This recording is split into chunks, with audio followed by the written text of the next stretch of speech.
Hello guys, pag-usapan lang natin ang Katniel. Ayon kasi sa bali-balita, confirm na. Wow, new project ng Katniel pinag-uusapan na sa social media. Lalo-lalo na pinagkakaguluhan at pinagpepestaan na. At lalong-lalo na dinadasal na ng mga Katniel fans na sana matuloy na ang project ni na Catherine Bernardo at Daniel Padilla. Matatandaan ninyo, pinag-usapan nga naman kasi last 2025 ang collaboration project ng Katniel. Dahil ang bulong-bulungan noon ayon kay Sian Gasa, 99.9% nagkabalikan na, nagkaayos na ang Katniel. Kung matatandaan ninyo, last 2024, nangyari ito noong Christmas special na pumasok si Daniel Padilla sa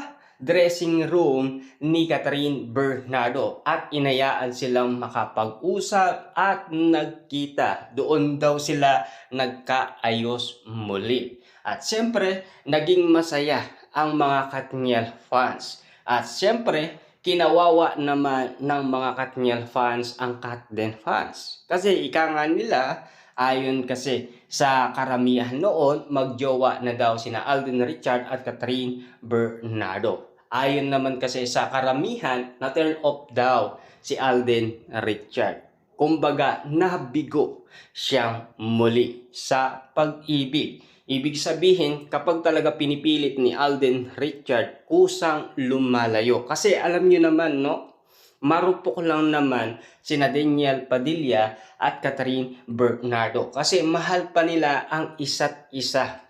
Hanggang ngayon kasi, nasa puso't isipan pa rin nila ang nangyayari noon. Siyempre, 11 years silang magkasama. Kahit na sabihin natin na 16, 15 silang naging magsyota, at least alaala pa rin nila ang nakaraan. Naalala pa rin nila ang bawat moment na nagligawan sila, naging masaya sila, nagtatravel sila sa iba't ibang bansa. At lalong-lalo na dito sa local, kasi may mga vits nga naman kasi na pinag-uusapan na naging masaya ang Katniel. Subalit ngayon, napapag-usapan ang new project ng Katniel. Paano na si Kyla Estrada? Yan ang katanungan ng karamihan. Kung sakaling matutuloy ang project ng Katniel. Sa ngayon, pinag-uusapan pa rin, di lang natin alam kung matutuloy. Siyempre, sa ngayon, pinag-uusapan pa lang. Tulad ng nangyari last 2025, pinag-uusapan pa lang.